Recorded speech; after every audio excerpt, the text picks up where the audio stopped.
when you opened the stadium. Well, really proud of our team's effort tonight. I thought, obviously being down, starting point guard, and to have to go against their pressure and have to go against all the things that they do, to challenge you in the full court and the half court. I was just really proud of how hard we played, and that first half defense was as good as defenses we've had around here in I would say years. And we've been working on it. We've been putting a lot into it, and to have the lead some late in that first half. You got to understand, we went down to scrimmage these guys last year, and they beat us 110-77.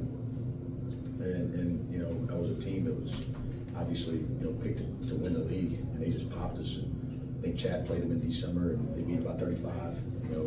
It's a hard, like, you can see the physical difference, right? I mean, they got some big boys out there, and I thought as the game wore on, and us being without a point guard, Ed was on a minute restriction, and I thought the press kind of wore us out, and then they started to get even more aggressive on the backboards, and we didn't do a good job finishing possessions there.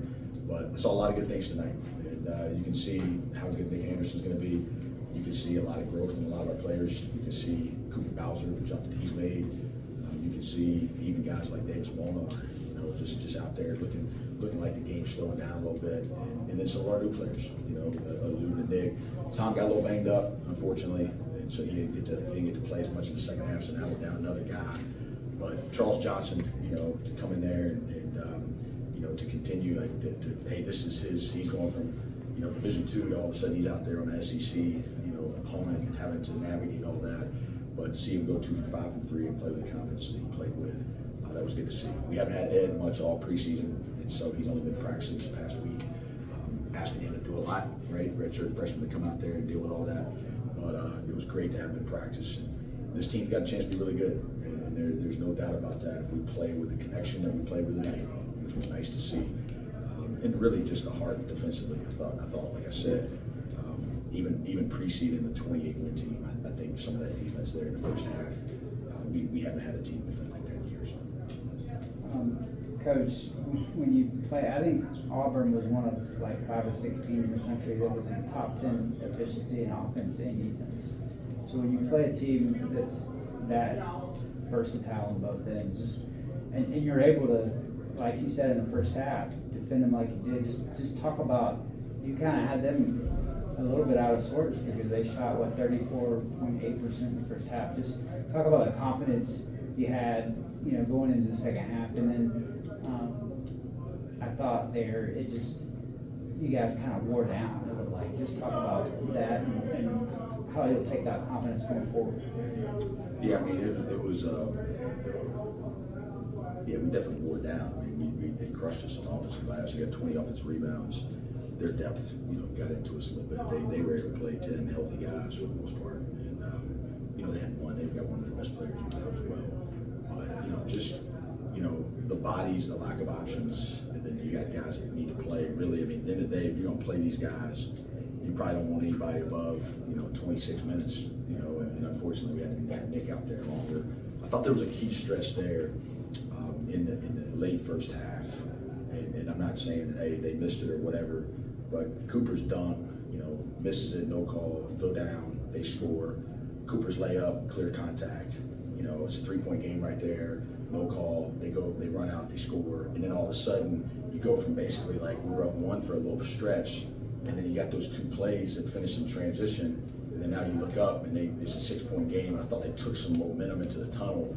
That if we could have kept it a little bit tighter right there where the game sat most of the first half. And we got to look at those 2 finishes, right? If there wasn't contact and there wasn't, then we got to make plays there. If there is, then those are hard plays. And so, but man, look, our team battled their tails off. And, that's a top 10 team in the country. They got every star on that roster makes more than our whole team. That's the landscape of college basketball right now. They got millions in that roster. Okay, we don't. We battled our tails off, and there's a lot to clean up, and there's a lot to get better at. But you saw a team that played connected out there.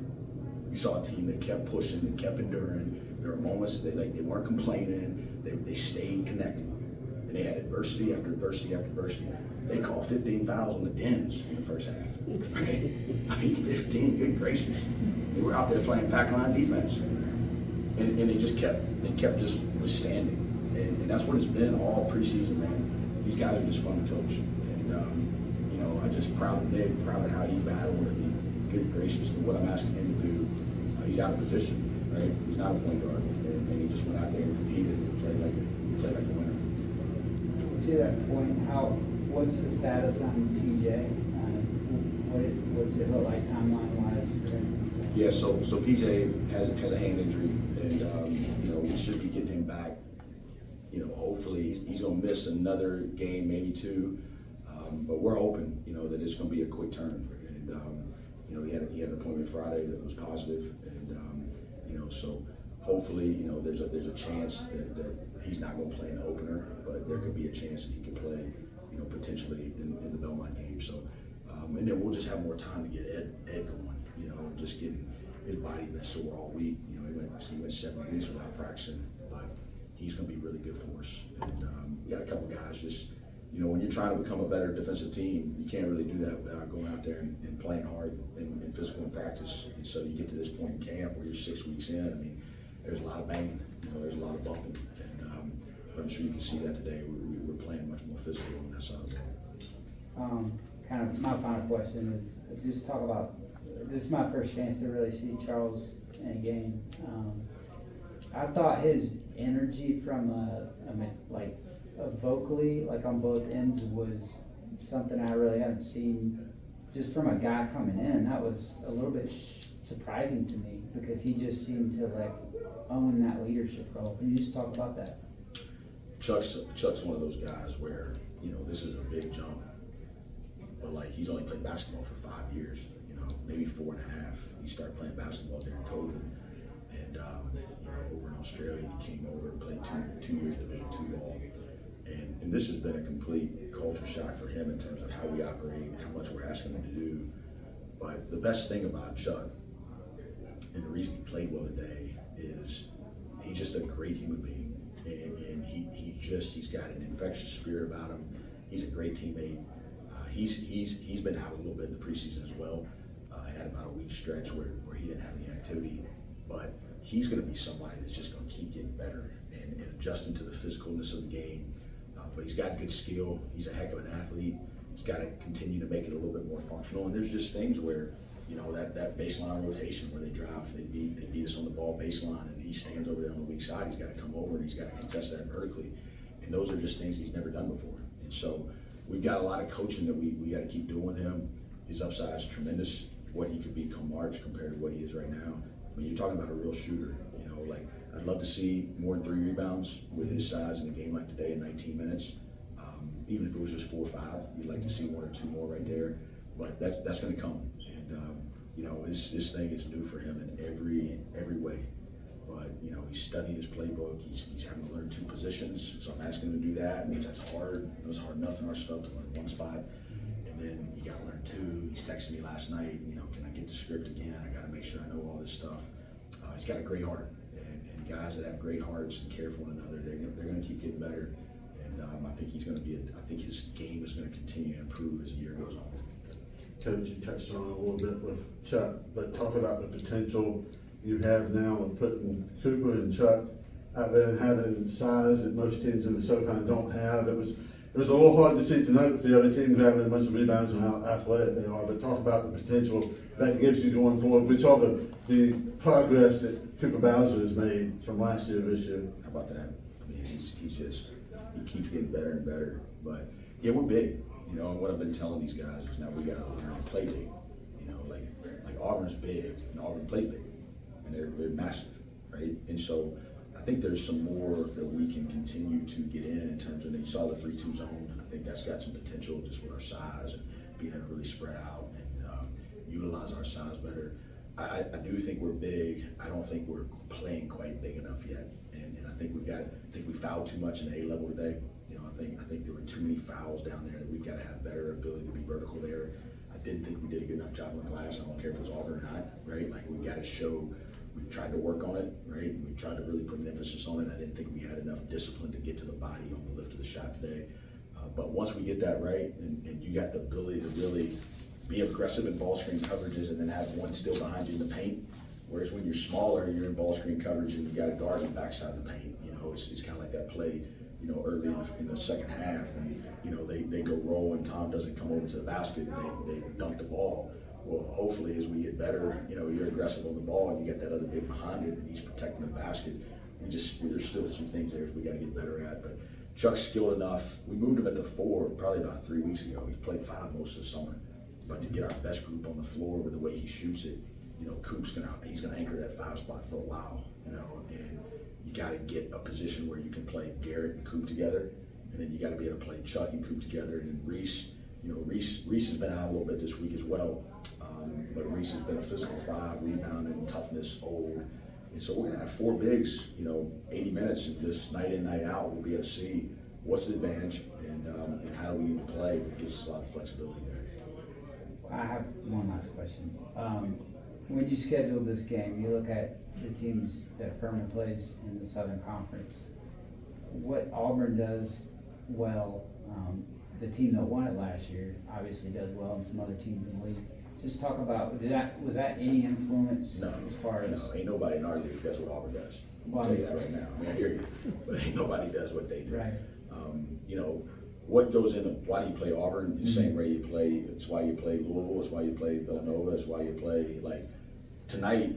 Okay, you get to go practice what you've been working on for 6 weeks. We've been preaching connection. We want to be brilliant at the basics. We want to get back to the values that established this whole program. We want to be great teammates. We want to fly around the D, and we want to move the ball. And you know what? Now go do it versus a top 10 team in the country is going to try to keep you from doing all that. Well, I thought we did that tonight.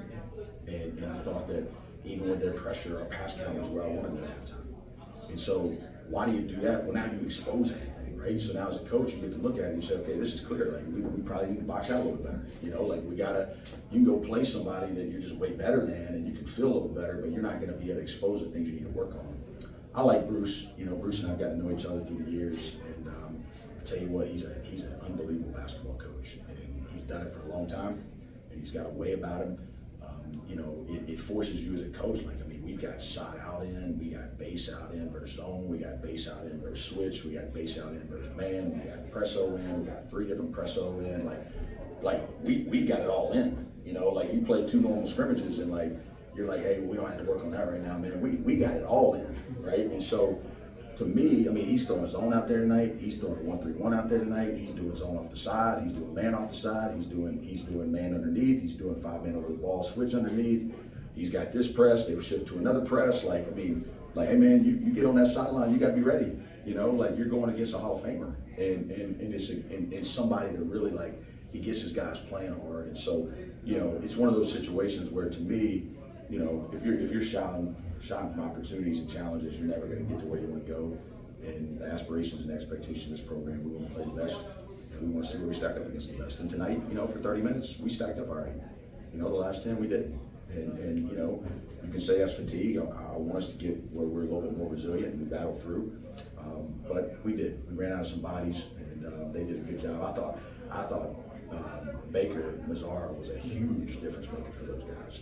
And you know, I just thought he came in and gave those guys, you know, I guess he wasn't super happy about not starting, but he played with an edge to him. And he played with like I got to come in here on the glass, I got to hit shots, I got to drive the ball. Like I thought he gave him a big time spark. And you know, and then you got the 2 big boys down there. They did a good job with those guys.